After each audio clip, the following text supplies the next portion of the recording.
Japan, 1945, an empire in defeat. Yet, even as the Japanese warlords surrender aboard the USS Missouri, an elite American intelligence unit known as TAI combs the Japanese countryside in search of secret weapons before they are destroyed. What TAI finds, had it been ready on time, could have helped Japan snatch victory from the jaws of defeat. A secret air force of jet and rocket planes, aircraft at the cutting edge of technology, ready to fly out of hundreds of hidden airfields for what would have been the decisive battle of the Pacific, a massive strike against an invasion of Japan itself.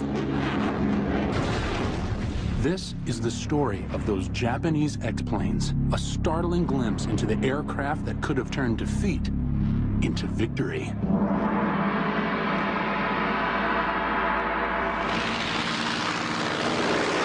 Late 1941, a Japanese whirlwind sweeps across the Pacific. Allied fighters and bombers are smashed from the sky. From Pearl Harbor to the Philippines, Allied planes are easily outclassed by superior Japanese aircraft. Shocked and bewildered, the Allies can hardly believe their own eyes.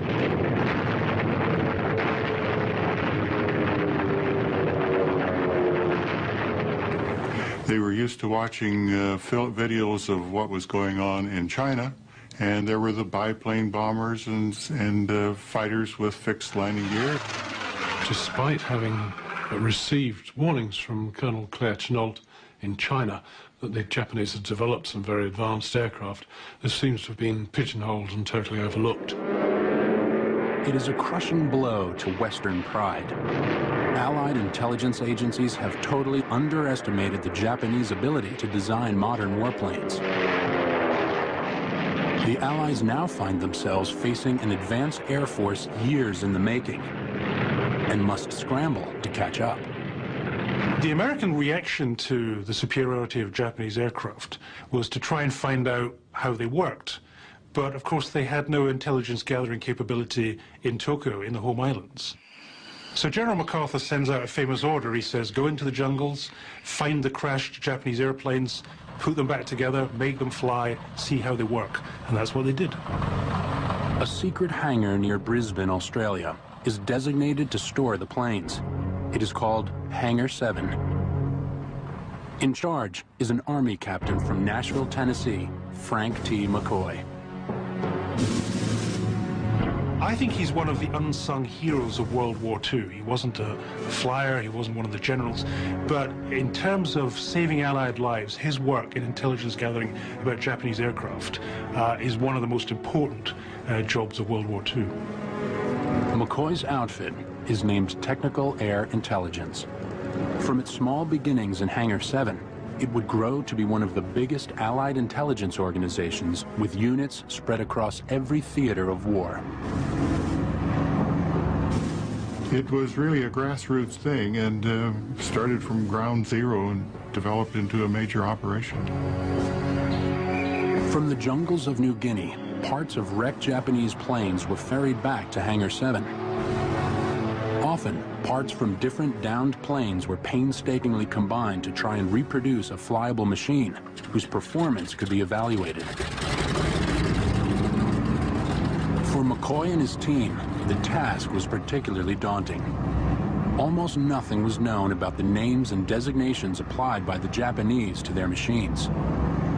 Pilots encountering airplanes in the air would report there were 6 Mitsubishis from 11 o'clock high, or there were Nakajimas coming from the south and all, and these really meant nothing to the people on the ground or the other pilots as to what kind of an airplane they were talking about. Is it a bomber, fighter, or a seaplane? Frank McCoy and one of his junior officers, Francis Williams, came up with a brilliant scheme for getting around the fact that the Japanese own names for planes were very complicated. They decided with a brainwave just to call Japanese fighters by Western boys' names and the bombers and the transports by girls' names. The people who named these airplanes officially said that there was no connotation to any person, place, or thing. But that's not always true. Take, for instance, the Betty bomber. I found out in doing some research on this that it happened to be a friend of one of the sergeants who was involved in the intelligence section of naming airplanes. There was a nurse in Pennsylvania that he knew of as Betty. And since the Betty bomber had large blisters on the side, it called to mind the physique of this young nurse in Pennsylvania and consequently named the airplane Betty. But in 1942, as the Allies were pushed back across the Pacific by the victorious Japanese forces, getting copies of downed Japanese planes was not easy. The big problem became, how long would it take? As the United States learned that the Japanese were willing to fight to the last man, that they did not surrender, that to take an island, we literally had to kill every Japanese on it. Technical Air Intelligence, or TAI, began training crash intelligence officers to go into the jungle in the thick of combat to gather any scrap of information and equipment from downed enemy planes. It was one of the most dangerous intelligence missions of the war. Yet, despite this effort, the Allies still lacked reliable information on what these planes were and how they worked. But in mid-1942, Technical Air Intelligence had a stroke of luck. In July, a lone PBY reconnaissance flying boat was on patrol over the Aleutian Islands. Suddenly, through the damp air, the observer spotted a downed plane, and it was not American. The best piece of intelligence the Allies could have is an actual aircraft of the type that we were fighting against. One did go down in the Aleutians when the Japanese were working on the southern tip of that island chain. It was a plane that until now had been known in name only. It was called the Zero. The Zero pilot actually was a new officer, very inexperienced. When he tried to land, he flipped the plane over on its back and broke his neck. So you had a nice, shiny new Zero, relatively undamaged with a dead pilot, and the Allies knew where that plane was. In an unbelievable stroke of luck, TAI was back in business. The aircraft was quickly recovered, rigorously examined, and put into flying condition. It made its first flight in Allied hands in the fall of 1942. The discovery of the Zero in the Aleutians allowed Technical Air Intelligence to reveal its secrets in combat. It showed the weaknesses of the Zero. In particular, the Zero lacked self-sealing fuel tanks, so if you could hit it, you could blow it apart. This information allowed those forces to develop the appropriate tactics to use against the Japanese aircraft, allowing the Allied aircraft to use their best attributes and preventing the Japanese being able to employ the best attributes of their aircraft. For the first time, TAI had a clear idea of the extent of Japanese technology. Data from the TAI units now began to help Allied plane makers design planes to outfight the Zero. The direct result was the Grumman Hellcat. The Hellcat would be credited with downing no fewer than 4,947 of the 6,477 enemy planes destroyed by U.S. carrier pilots. But by 1944, TAI had a major new headache. Reconnaissance flights over Germany began to reveal strange burn marks on the runways, a sign that jet and rocket planes were being developed that could outpace and easily down Allied fighters. For Allied command, the discovery was disturbing. Did Japan now possess jet fighter technology? U.S. reconnaissance planes were dispatched to prowl the Japanese mainland to try to find out. The result would reveal one of the greatest near misses of the war.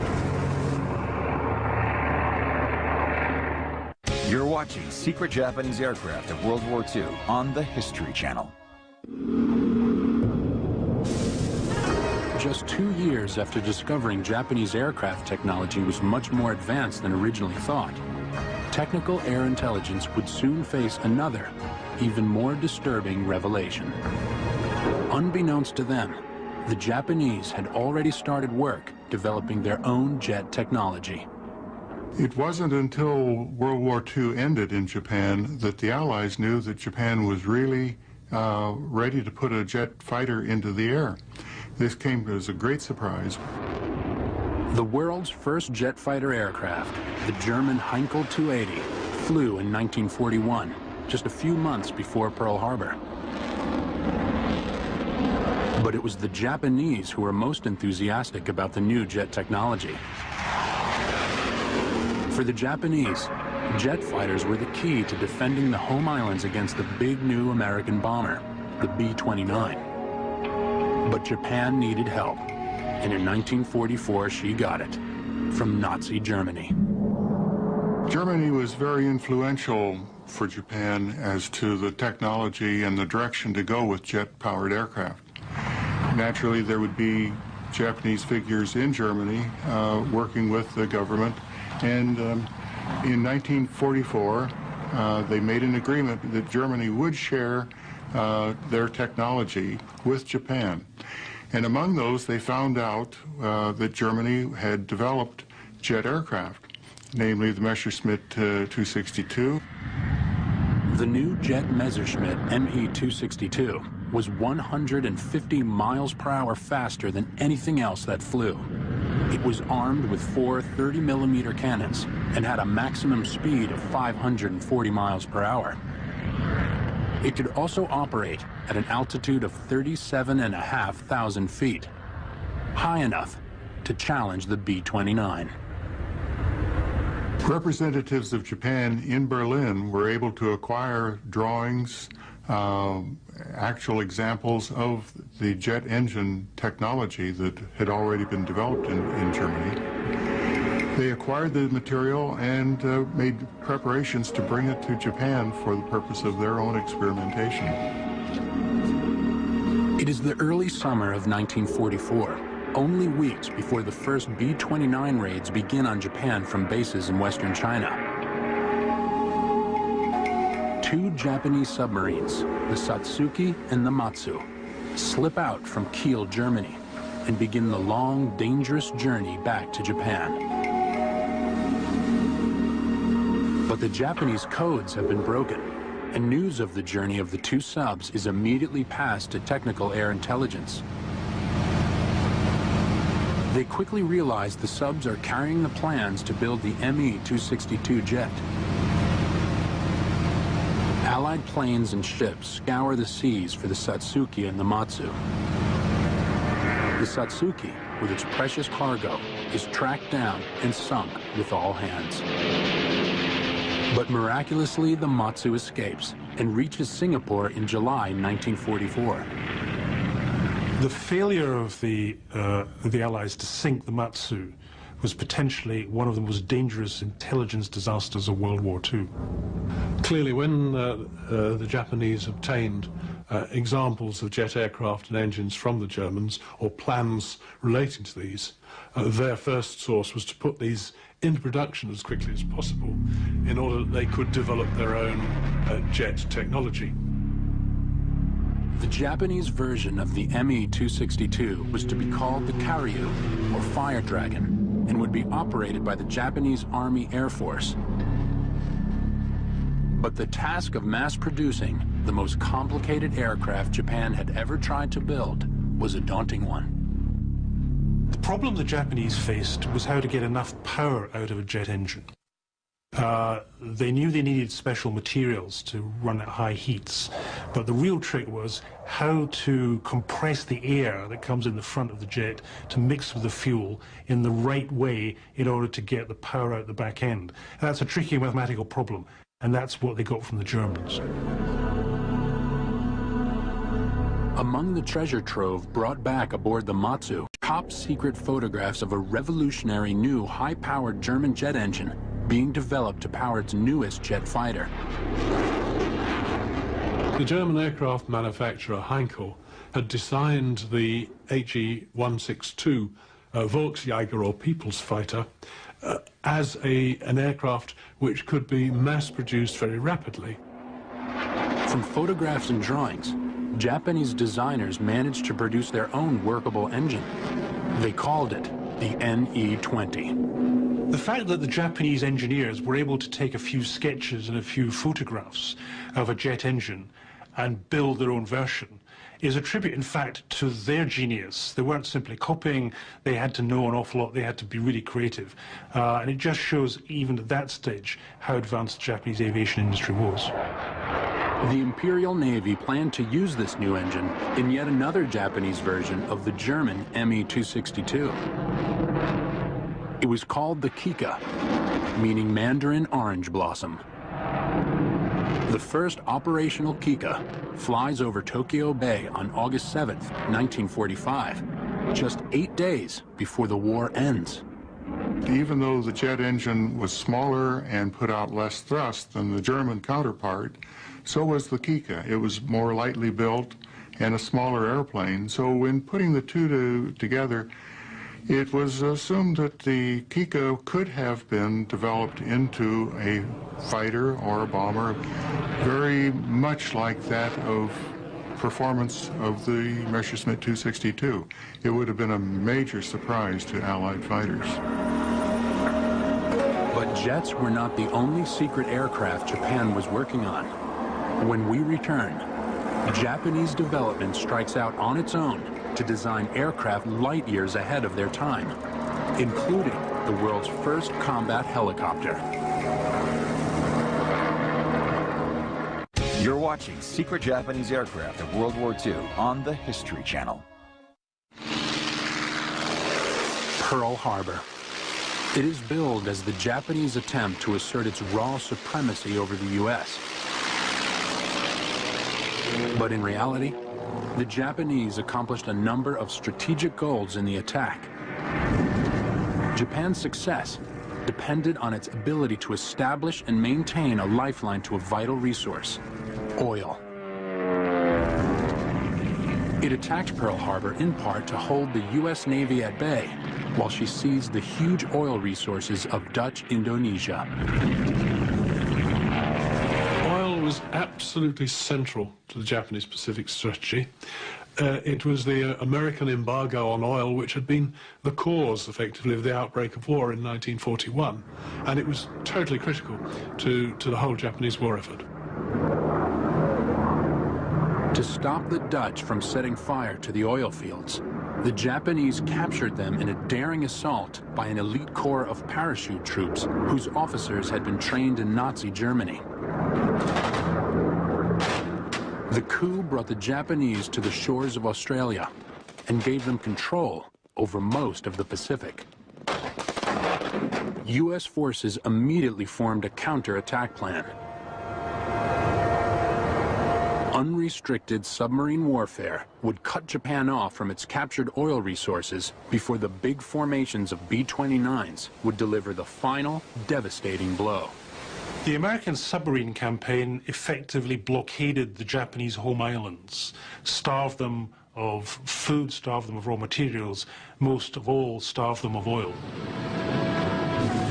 As America fought back across the Pacific, its submarines swept the seas of Japanese merchant ships. When the home islands began to run out of fuel, Japanese designers began to plan ways of outwitting the U.S. submariners. The result was one of the most forward-thinking designs in World War II aircraft technology. It was called the Phoenix, after the bird that is reborn from the flames. This Phoenix was a huge tanker aircraft designed to fly petroleum over U.S. subs from the oil fields in Sumatra back to Japan.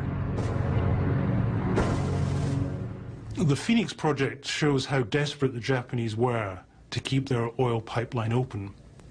But it was a project born of desperation, because flying large aircraft full of fuel, and they would be slow and lumbering through Allied fighters, was clearly a suicide mission. I don't think the project would have worked in practice. Japan would need something else to break the sub-blockade. The home waters close to the Japanese coast. A lone U.S. submarine glides in search of its prey. A slow-moving oil tanker, bringing its precious cargo back to power Japanese factories and fighter planes. Suddenly, from nowhere, come lethal depth charges. The Japanese in World War II were in fact the first nation to deploy rotary wing vertical takeoff aircraft in combat. They used them for two purposes, for artillery spotting and also, dramatically, for anti-submarine warfare. The first successful helicopter-type machine was called an autogyro and first flew in 1923. Dubbed the flying windmill by the press, the autogyro looked like an airplane, but flew like a helicopter. The autogyro was a primitive form of helicopter. It was a way stage on the way to the helicopter that we know today. The Japanese were always quick to pick up on anything new, and in the early 1930s, the autogyro was that new thing. They purchased 2 Khaled autogyros from the United States, brought them to Japan, and evaluated what its performance capabilities could be, what use could they do with the autogyro. And of course, the military picked up on it pretty quick, understanding that this would make a good aerial observation airplane because of its slow speed and able to land into small places. Shortly after delivery, the Japanese autogyros were destroyed in test flights. But the Army delivered the wreckage to the Kayaba Engineering Company with orders to develop a better machine. When the Japanese Kayaba Company rebuilt the killer autogyro, they did one brilliant thing. They realized that its limitations as a war machine was the underpowered engine. So they put into it a more powerful German engine, and suddenly they had a weapon of war. Having seen the military application of the autogyro, the Army ordered production of these airplanes and acquired up to 98 of them. They used them for artillery spotting. The first Japanese autogyro, named KA-1, flew 6 months before Pearl Harbor. Despite its widespread use in the Philippines, its existence went completely undetected by technical air intelligence, so the machine was never even given an Allied code name. But as the tide of war turned against Japan, the Japanese Army would find a strange new mission for the KA-1. Strange as it may seem, the Japanese Army operated its own aircraft carriers as well as the Japanese Navy. Often during World War II, the two branches of the Japanese military couldn't get on and would duplicate each other's activities because they simply found it very difficult to cooperate. The Japanese Army converted a number of transport ships into light aircraft carriers by fitting a small flight deck over the superstructure. As defeat loomed in the war, these carriers were transferred to anti-submarine operations in the hope of protecting the delivery of vital supplies of oil. In a bold move, the transport carrier Akitsumaru was loaded with KA-1s armed with depth charges in April 1944. For the autogyro, it didn't have too much weightlifting capability, but by eliminating the front seat observer and putting a bomb shackle under that position, they were able to carry a 60-kilogram depth charge. And it might be noted that this is the only operational use of the autogyro that was used in World War II. But history had another fate in store for the Akitsumaru before the KA-1s could go into action. The aircraft carrier transport was dispatched on a special mission carrying relief supplies to isolated Japanese bases. On November 15, 1944, the U.S. submarine Queenfish sighted the Akitsumaru. Silently, the queenfish stalked its unsuspecting prey. The sinking of the Akitsu Maru put an end to the Army's bold experiment in anti-submarine warfare. But World War II would see other Japanese aerospace plans even more advanced than the helicopter, far in advance of anything the Allies possessed. You're watching Secret Japanese Aircraft of World War II on the History Channel.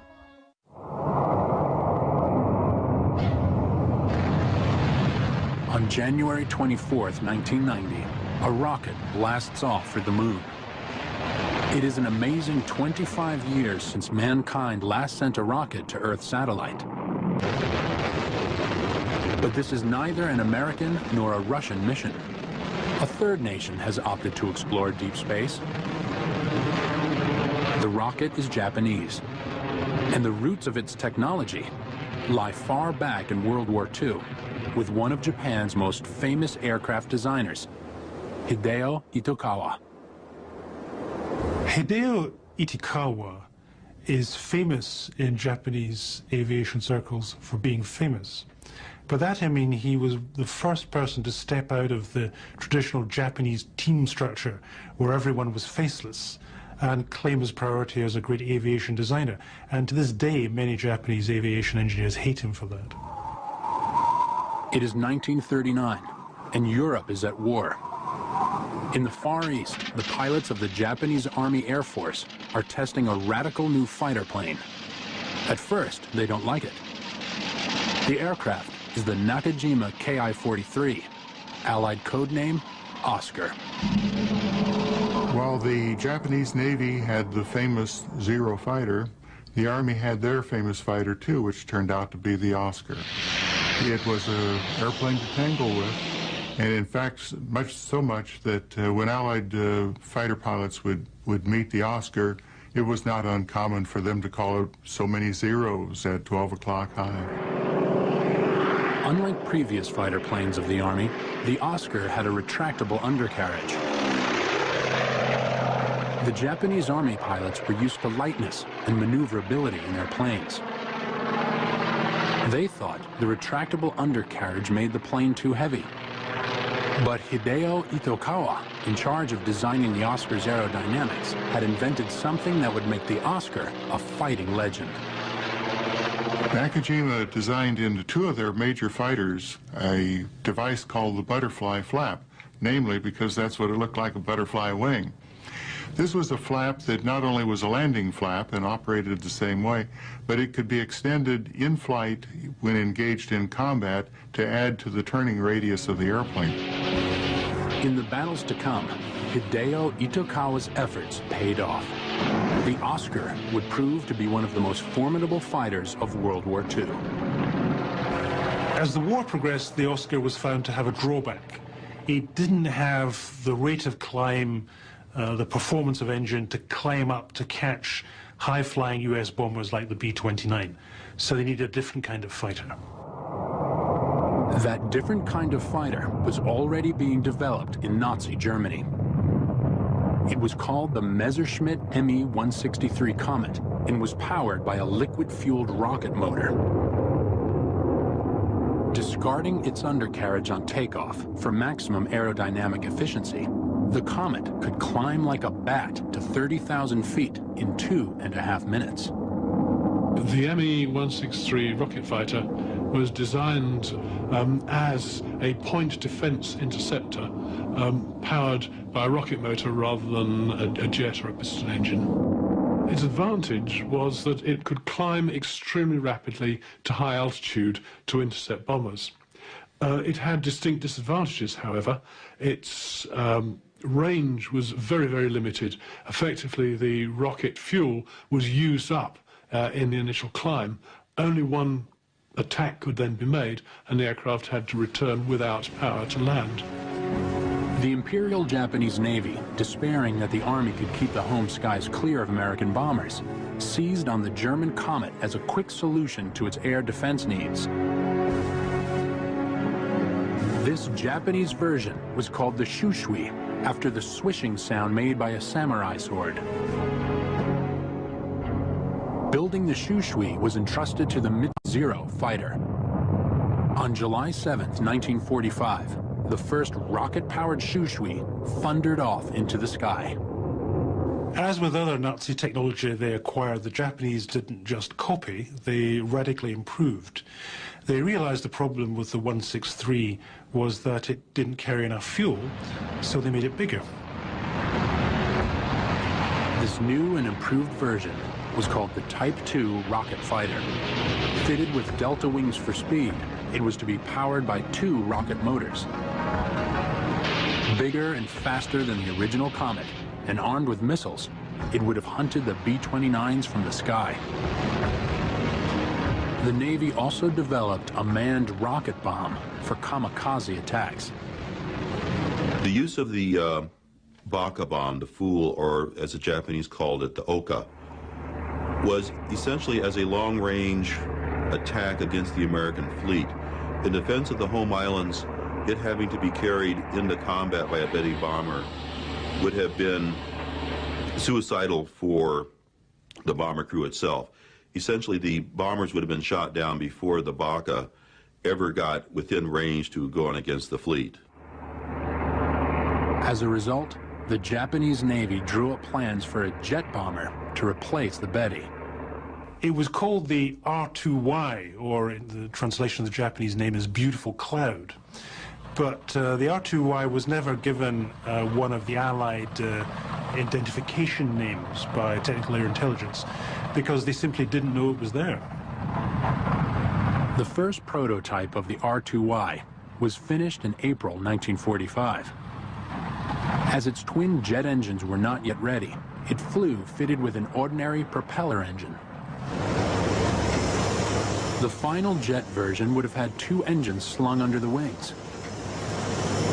The speed of the jet R2Y would have been 500 miles per hour at over 30,000 feet, impossible for any U.S. fighter to intercept. You have to remember that Technical Air Intelligence knew nothing about the new generation of Japanese jet aircraft like the R2Y. Essentially, they were making the same mistake as 1941. They thought, well, we stopped the German technology getting to Japan, so the Japanese can't do it on their own, and they were in for a big surprise. How costly could this intelligence failure have been?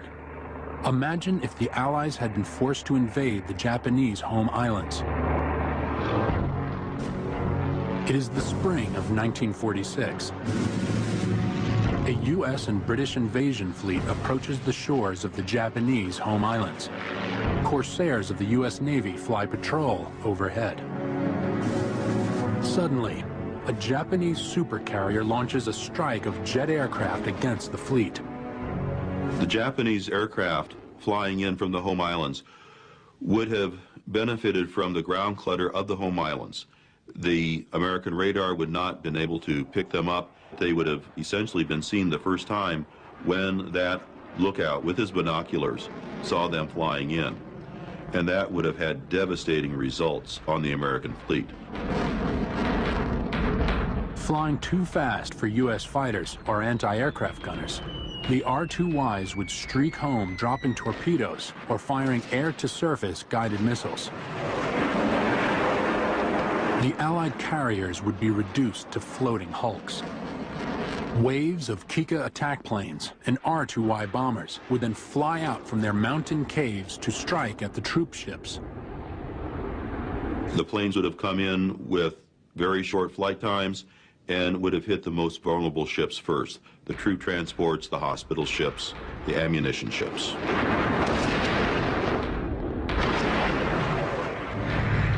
History had a different ending.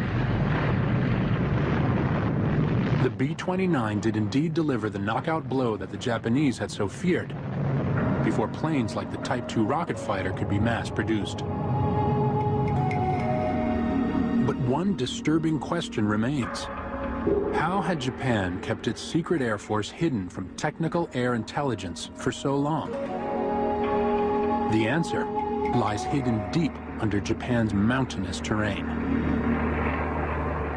You're watching Secret Japanese Aircraft of World War II on the History Channel.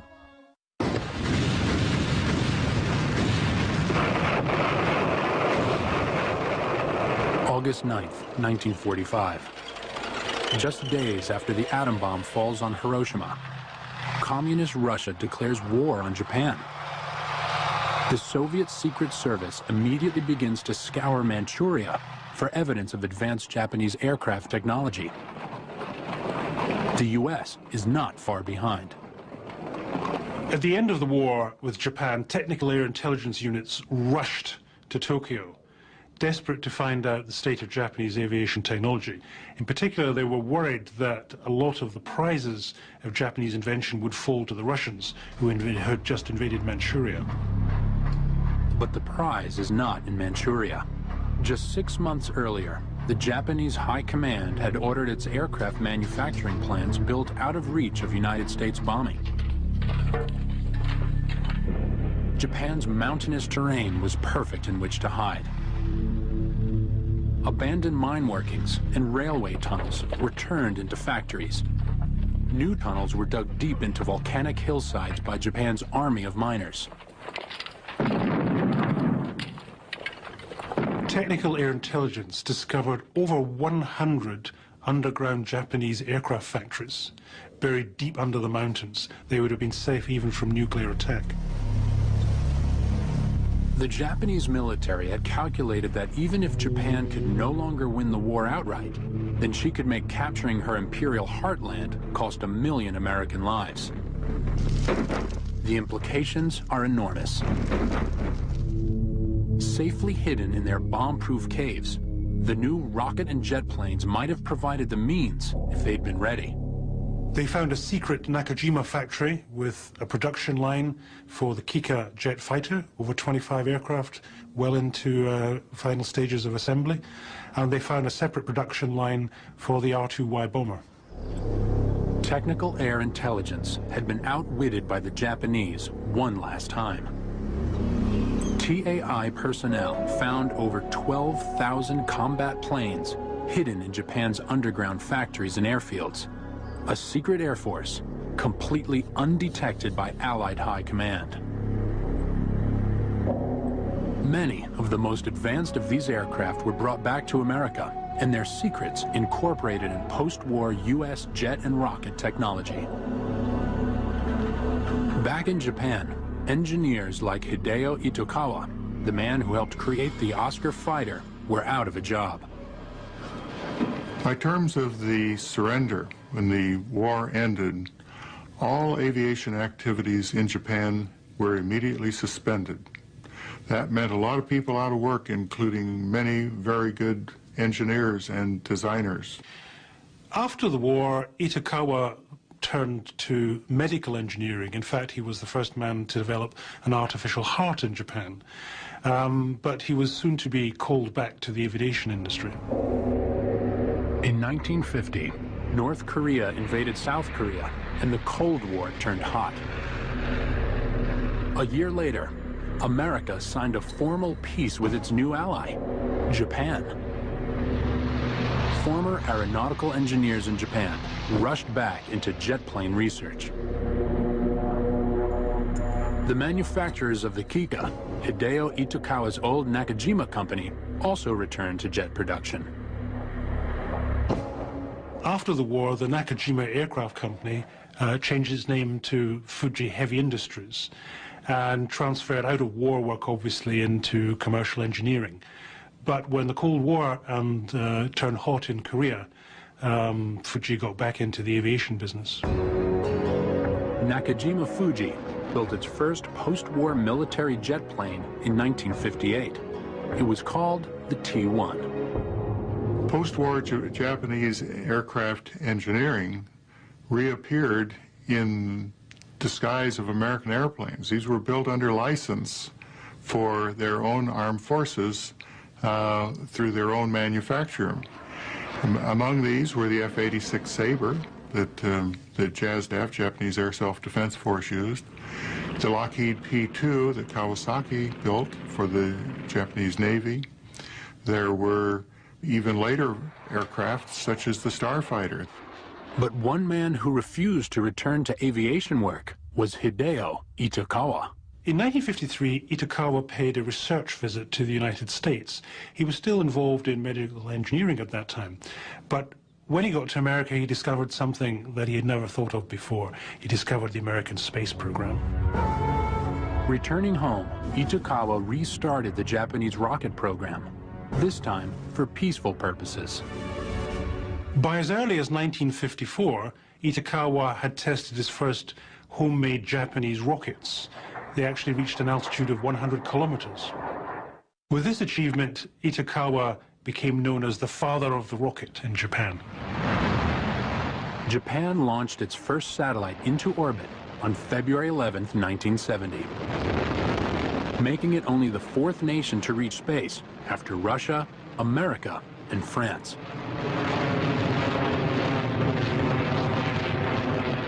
The Cold War made old enemies friends. It also changed the fortunes of Frank T. McCoy of Technical Air Intelligence, who returned to duty with the United States Air Force. In an ironic twist, the same problems of identifying and naming Japanese aircraft in World War II emerged with Russian aircraft. So McCoy was assigned to NATO to set up a system of code names for Soviet warplanes. He gave bombers names beginning with B, such as the Bear. Fighter names began with F, like the MiG-21 Fishbed. But somehow, these code names were never as romantic as those chosen for Japanese planes in the dark days of World War II, when technical air intelligence helped turn the tide of the Pacific War. Modern historical research has uncovered the fact that Japan in World War II, with very minimal help from outside, had developed a whole range of advanced aviation technology: jets, rockets, guided missiles. It was a tremendous achievement. Today, Japan is a participant in the International Space Station project. Plans exist for a Japanese manned space shuttle, manufactured by Nakajima Fuji. It will be the direct descendant of the Type II rocket fighter of 1945. One of the many secret Japanese aircraft that could have tipped the scales of victory had time been on Japan's side.